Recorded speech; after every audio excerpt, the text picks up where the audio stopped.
Good afternoon, everybody. Welcome to our Furman Football Tuesday with head coach Clay Hendricks. I am Dan Scott. The Paladins, coming off of the overtime loss at home to Presbyterian College, will go on the road for the first time this week to face Campbell in it's not the final non-conference game of the season, but it is until we get to the end of the year. And then after a week off, we'll begin conference play with Samford. 3:30 kickoff. We'll tell you more about the broadcast options when we get toward the end. But as always, Coach Clay Hendricks is here. He's joined by players Caldwell Bussey and Jaquan Smith today. Coach, as always, we'll ask you to start us off. Yeah, thank you, Dan. Certainly disappointing the outcome of the game. I think that one, I think they all sting a little bit. That one stings a little bit more so for me personally, just in kind of the way it the game unfolded. Obviously playing, thought really, really solid most of a first half of football, and then, then letting us get away from us in the second half, for a number of reasons. Again, give them all the credit. Just they continue to make plays. I watched them 2 games. The game 4 hours and hours, just make play at crucial play or critical play after play, and it's what good teams do. And they've got a good team. What I will say, I've seen us do some things in 2 games better than we did it in 11 games a year ago, and that's kind of what excites me. I know right now we're a team that is really struggling. I think our biggest challenges are coming from lack of attention to detail, and then a little bit of lack of solid fundamentals. Again, which I think is all stuff that we can address and get better at. So, I'm excited about this group going forward. There's a lot of things we got to do better, got to fix. Be a big challenge for us this week going on the road. I think sometimes on the road helps focus even more. Fewer people, fewer distractions. So I kind of enjoy that part of it, being with our players. We're a little banged up in some spots. I think guys will keep playing. We've got a bye following this one before we head into our conference schedule. And, I've told our team the biggest thing for us is everything we want's out there. We can't go undefeated, but everything else we want's out there, from a conference standpoint. And our goal this year has always been about winning a conference championship. This week will go a long ways in helping us continue to prove, to get better, as we get closer and closer to starting conference play. And with that, we'll take any questions you have. Yeah, I'll start as coach. I was just interested in, you talked about how well you played in the first half, and obviously not the case in the second half. To know it's a game of adjustment, so what did they do different, especially on the defensive side, because the offense was clearly struggling? Well, there's no question about that, and I've heard, Coach Vaughn said it, and I even said it, you ought to be able, you score 31 points regulation, you ought to win. Yeah, that's true. But we also should, even if we don't score points in the second half, if we possess the ball, I think we win the game if we just possess the ball a little better than we did. Limits their number of opportunities. Again, give them credit. They made some changes, started bringing a lot more pressure. I don't know. And I've heard Justin say maybe we got a little conservative. I thought one of the best things we did in the first half was mix things up, ran the ball better. We were throwing the ball, we hadn't made a bunch of big plays, maybe got away from that a little bit. And I think really one of the things that really got me the first 2 drives, we had pretty good drives go down the field, and we ended up throwing the pick. Just got to have a little more, pocket awareness of where we are. Sometimes it's okay to take a sack.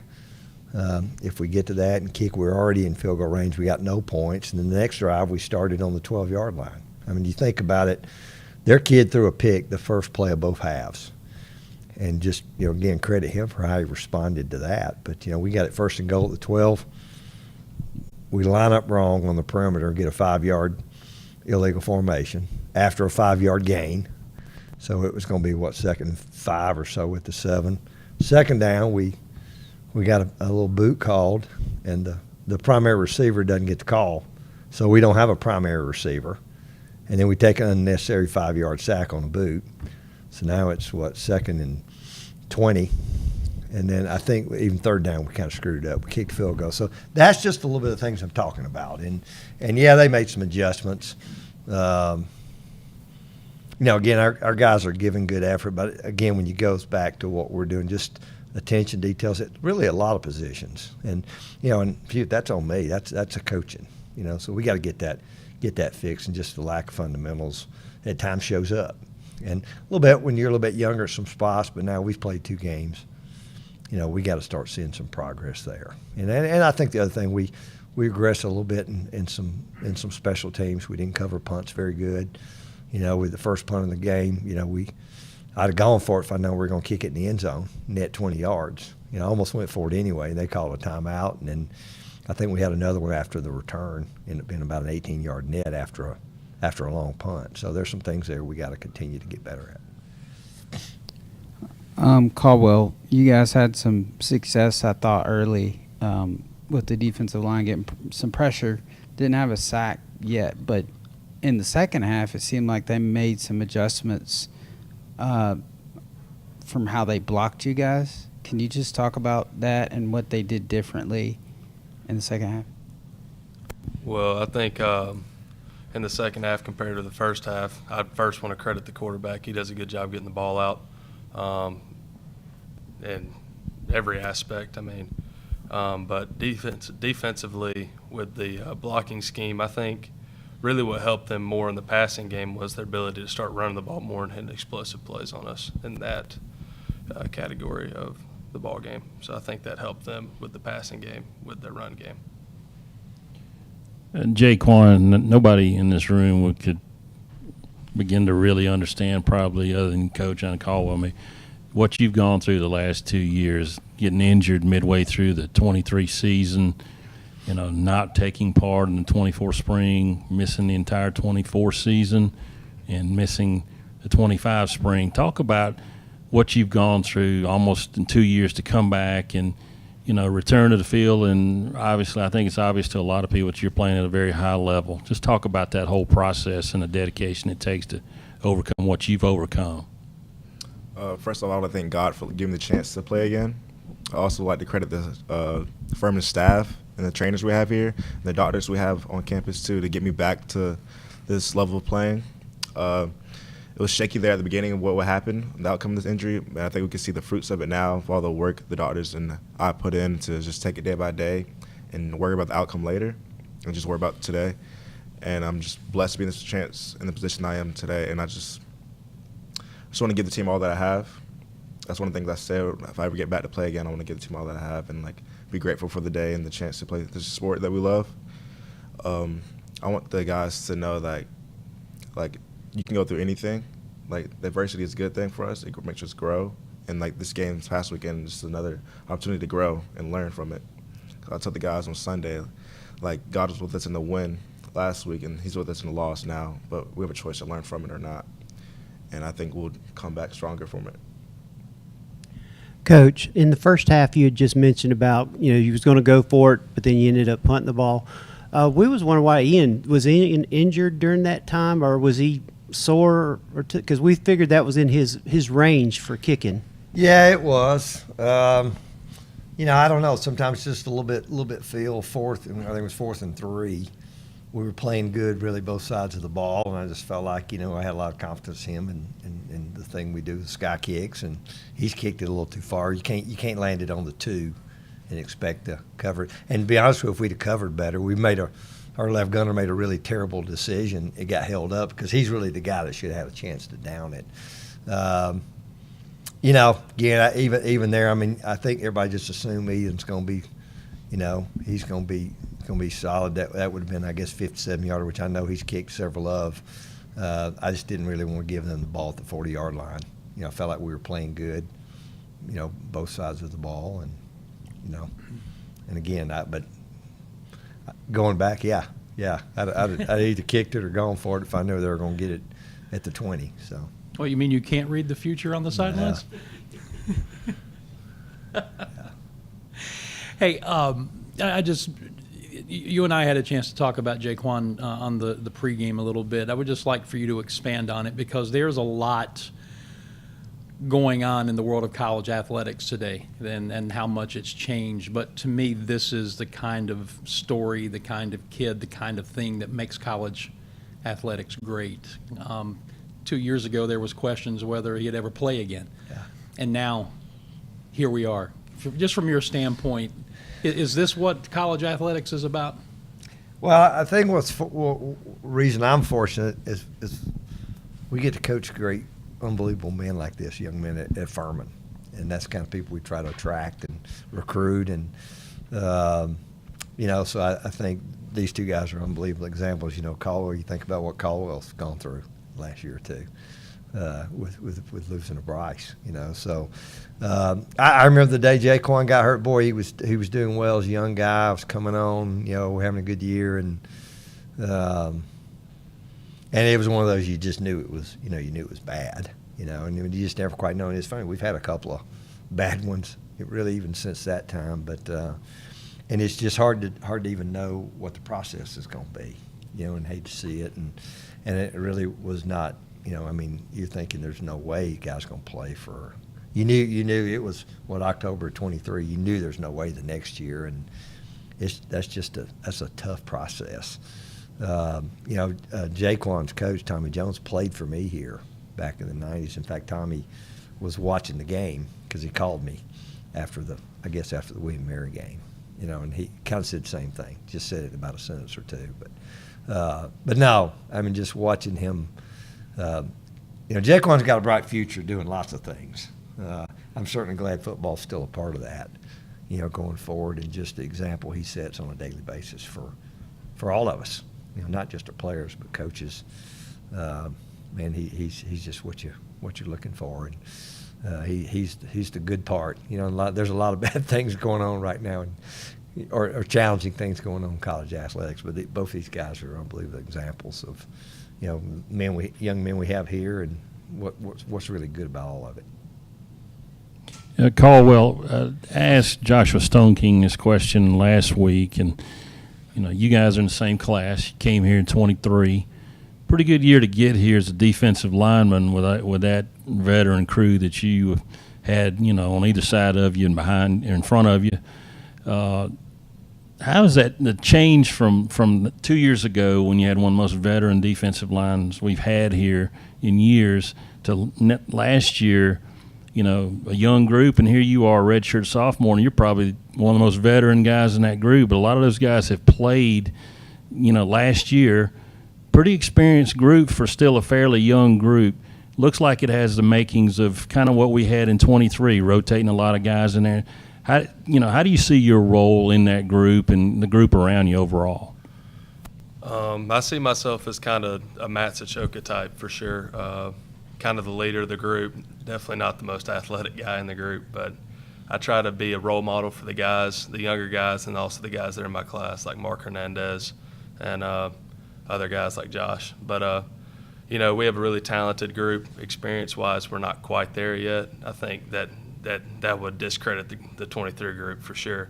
But I think that if we continue to progress like we have a very good chance of equaling that group.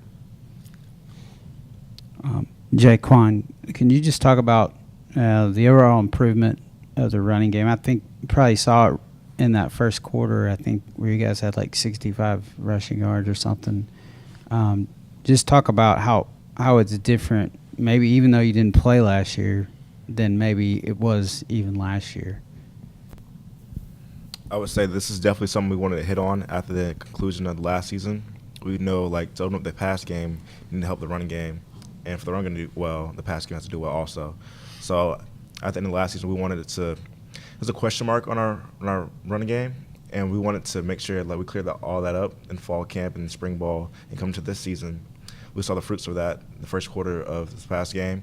And just shout out to the O-line, how much work they put in and dedication they did with Coach Kutch and everything to get the double team blocks, to finish on their blocks, and to climb to the backers and climb to the next level. And just our running back guys, we have a very talented running back room that can hit the hole and make someone miss and make big explosive plays. That's what we've seen Gavin did this past Saturday.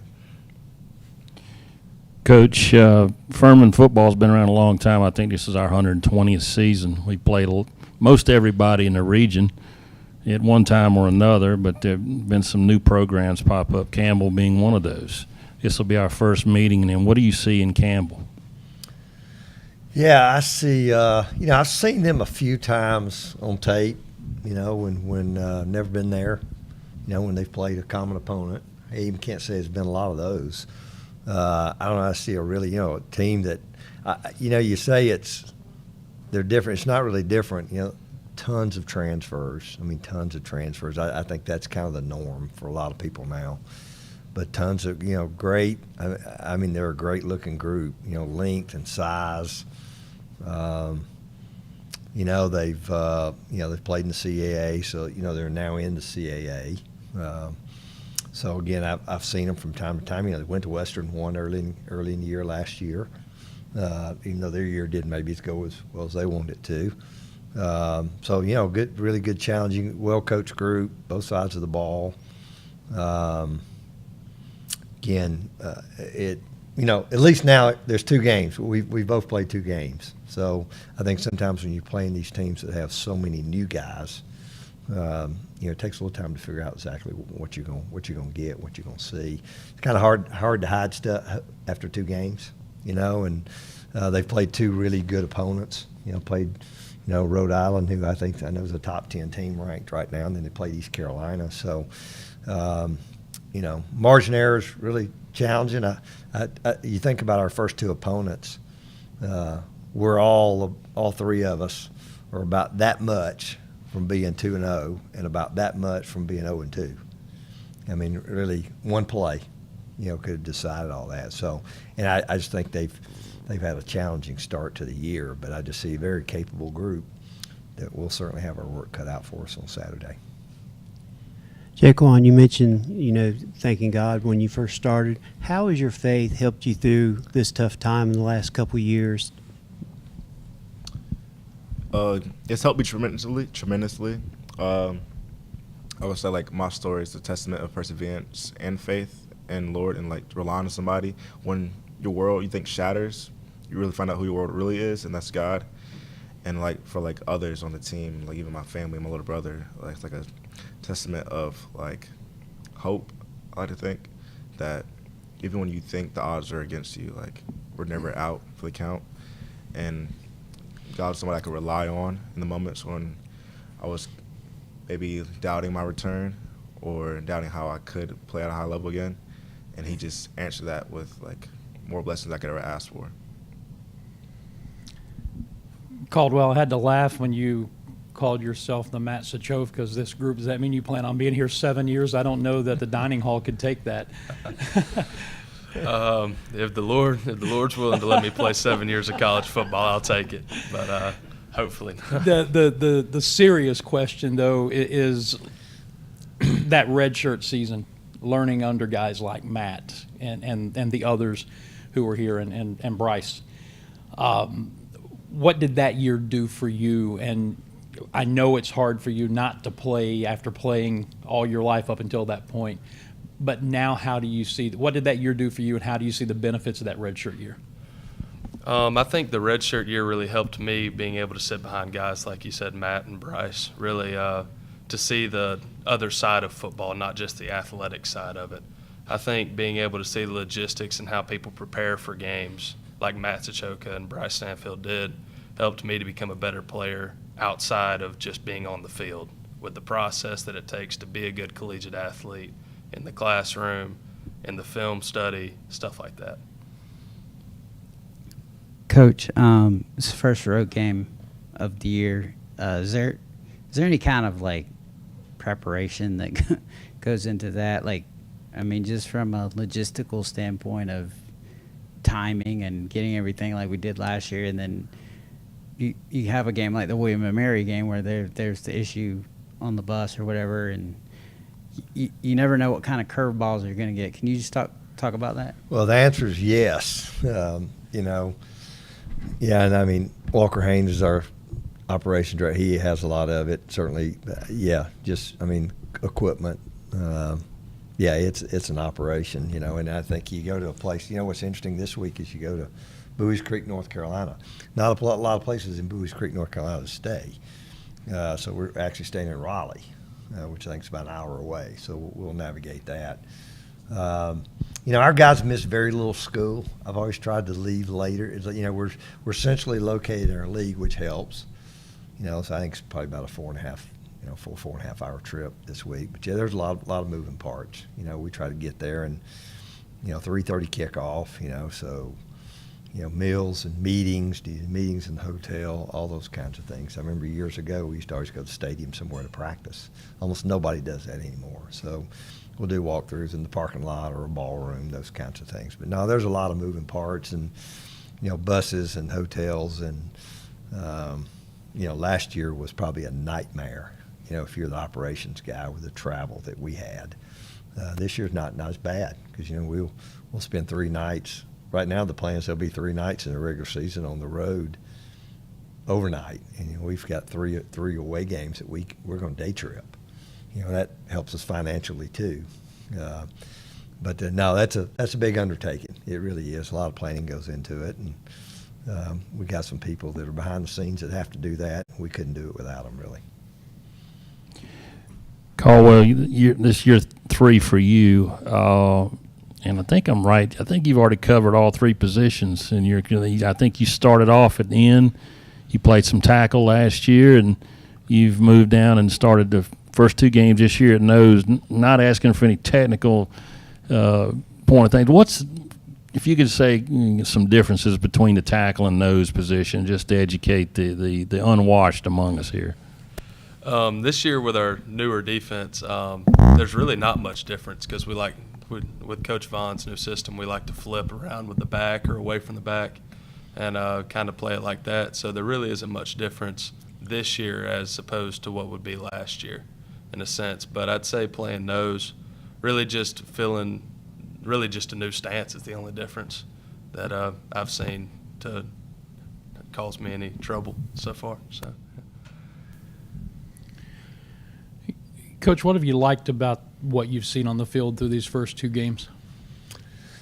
Well, I think we got a group that'll play hard. I mean, we can always play harder. They'll compete. They play together. I think we got a chance to be pretty good in all phases. We've shown we're very capable in all 3 areas: offense, defense, and special teams. I think offensively, I think our ability to be balanced. Certainly we have some threats at receiver. We've got to continue to get better in the run game. I think a little bit 2 games now, you really get a little more of a feel of exactly what your strengths are. I think you got to play those a little bit. It changes a little bit week to week based on who you're playing against, and I think defensively, same thing. Each week's a little different. Really a kind of an air raid team you're going to see this week. Last week really wasn't that, but you're just going to see a guy that was going to get it out of his hand. He was going to be hard to get pressure on him. But I just, I think I've seen a lot of good positive things. We've shown the ability to rush the passer. We've shown the ability to stop the run. Run it, throw it, be good in special teams. And, so we just got to, again, control the things that are going to help us get better and improve. And it goes back to those little details. I don't see a deficiency somewhere we're just not very good in this area. I think we got some talent. Some of it's still young guys that make some kind of those young mistakes. But again, that's on us as coaches to get them to that point. And they came to work Sunday, and we today we're off yesterday, and then we have to go early morning meetings. We did today, and then we'll go practice this afternoon. So I believe we'll go out there and have a really good practice. And that's just kind of what we're trying to focus on. Before we wrap it up, you said at the beginning that you've still got a lot of young guys, but you've played 2 football games now, and it's time to start seeing it. When I know when a coach would like to see a guy quit being a young guy, and that's the minute he walks onto campus. But realistically speaking, the progress of a young football player, how do you grade that? It's just, are you seeing a little progress each week, or you continue to make some mistakes you made? These alignment mistakes can drive you crazy. It's just sometimes a little bit of a lack of focus, And I think we've got enough competition spots. Nothing helps you more than having competition, having somebody that'll replace him. And I used the old Bobby Knight analogy about the bench is a good motivator. And that's the best motivator there is, just to get guys to go play better, execute at the level, and do things they've been coached to do, and so I think in some cases we can do that. We got to get, we'll get a couple guys We'll get a couple of guys we haven't had, yet. It maybe Sanford before we get them, after the bye. And we're a little dinged up. I think we're gonna have everybody play. We got to fight through some of that stuff, but again, that's opportunities for other guys to step up. But I think the key is just seeing progress every week. And I did see it. There were a lot of things we progressed in lots of ways Saturday. A couple things maybe took a step back. Some things we didn't improve upon, and that was really the difference. And again, that's when it comes down to a play or two that you don't make, and difference in winning and losing. All right, just a final thought as we wrap it up. No, just again, excited to go play again. I'm excited about what this group can be. Again, our goal from the start's been to go win a conference championship. This Saturday will be a good step for us in the direction that we want to be. As we head, again with a bye following it, and then we head to Birmingham for the conference opener. So I think we're as good as anybody in this league. I've looked around. I've watched a lot of tape. I try to watch a little bit of stuff throughout the week just so. Okay, what's this group? I hadn't seen them in a year. What are they doing? I think we got the ability to be as good as anybody in our league and line up and compete with anybody. And I really think that you got to be a little lucky. You got to stay healthy, but can you keep improving? Can you go win some close games? And I think always you got to be able to go win on the road. And so that's kind of what we're focusing on. All right, Coach, thank you very much. Before we wrap up, I'll remind folks that Furman at Campbell this week is a 3:30 p.m. kick. The video of the football game will be available on Flow College. The radio broadcast will begin with the Pepsi Countdown to Kickoff at 2 p.m., and we hope that you'll be able to join us. We'd like to see a big crowd head to Bowie's Creek, but if you can't make it, we've got you covered broadcast-wise either way. Thank you to Coach Clay Hendricks, Jaquan Smith, Caldwell Bussey, and we will be back. Will we be back next week, Hunter, or the week after? Be the week after, leading into the Samford game. So no press conference next Tuesday. We'll be back in 2 weeks. Until then, for Coach and the players and all of us at Furman, I'm Dan Scott. God bless you. So long, everybody.